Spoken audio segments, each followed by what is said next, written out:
कहते हैं अमेरिका कानून का देश है, लेकिन जब इमिग्रेशन की बात आती है तो यही कानून सबसे बड़ा मजाक बन जाता है। सरकार लोगों को बुलाती है और वही सरकार उन्हें अचानक देश से बाहर फेंक देती है। जिन शहरों ने खुद को सेंचुरी कहा, वहीं आज इमिग्रेंट्स को आइस रेड से नहीं बचा पा रहे हैं। तो सवाल ये नहीं है कि कानून क्या कहता है, सवाल ये है कि क्या अमेरिका अब भी एक कानून का देश रह गया है? क्या नियम, कायदे, कानून अमेरिका में बराबर फॉलो होते हैं? आज इस वीडियो में इसी मसले पर बात होगी। सेंचुरी सिटीज़ के बारे में बात होगी और बात होगी कि किस तरह से अब वो सिटीज़ भी अपने इमिग्रेंट्स को रेड से नहीं बचा पा रहे हैं। Hi everybody, I'm Neha Upadhyay and you are watching NBT Tech Ed।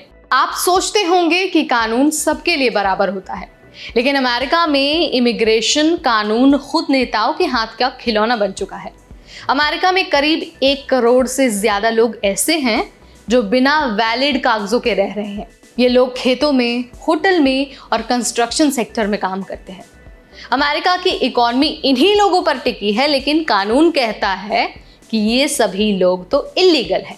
तो फिर सरकार क्या करती है? सरकार उन्हें रहने देती है, काम भी करने देती है, टैक्स भी वसूलती है। लेकिन जब सियासी फायदा नजर आता है तो सरकार इन्हीं लोगों पर रेड करवाती है, गिरफ्तारी करवाती है और इन्हीं लोगों को डिपोर्ट तक कर देती है। यानी कि कानून बस एक खिलौना बन गया है। जब मर्जी उसे लागू करो, जब मर्जी कानून को नजरअंदाज कर दो। अमेरिका के कई शहरों ने खुद को सेंचुरी सिटी कहा, मतलब यहाँ पर इमिग्रेंट्स को सुरक्षा मिलेगी, आइस रेड्स नहीं होंगे। लेकिन हाल की जो सच्चाई है वो तो कुछ और ही बयां कर रही है।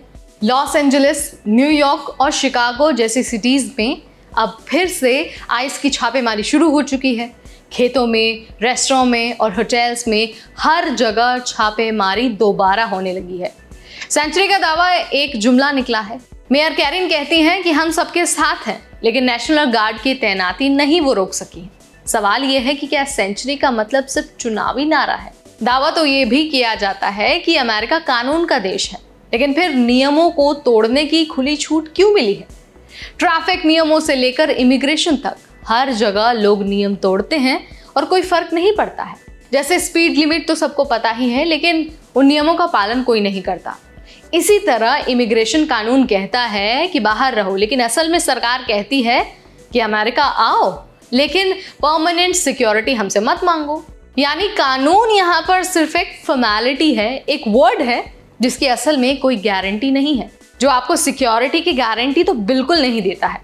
अब सरकार ने अचानक से पॉलिसी ही पलट दी। CBP 1 ऐप से जो लोग कानूनी रास्ते से आए थे, अब वो इलीगल घोषित हो गए हैं। क्यूबा, हैती, वेनेजुएला जैसे देशों से आए जो शरणार्थी हैं, उनका पैरोल रद्द किया जा रहा है। टेम्पररी प्रोटेक्टेड स्टेटस यानी TPS भी छीना जा रहा है। क्यों? क्योंकि सरकार अब खुद को बहुत कड़ा दिखाना चाहती है कि भाई हम तो इलीगल इमिग्रेंट्स के खिलाफ एकदम सख्त है।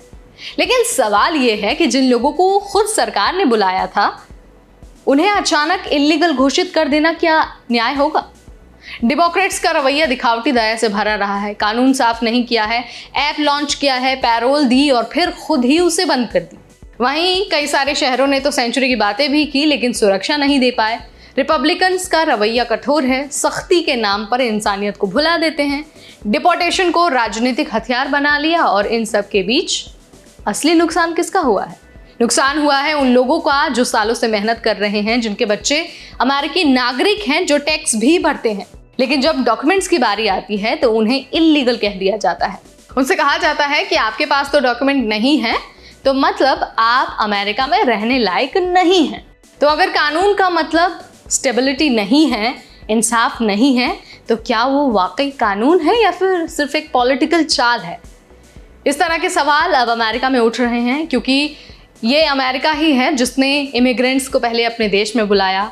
अमेरिका को इमिग्रेंट्स का देश भी कहा जाता है, लेकिन अब वही अमेरिका है जो इमिग्रेंट्स को अपने देश से बाहर फेंकना चाहता है। क्योंकि उसने चुनाव के दौरान वादा किया था और उसका मानना है कि मेक अमेरिका ग्रेट अगेन। और ये इमिग्रेंट्स ऐसे लोग हैं जिनकी वजह से अमेरिकी लोगों को नौकरियां नहीं मिल रही हैं।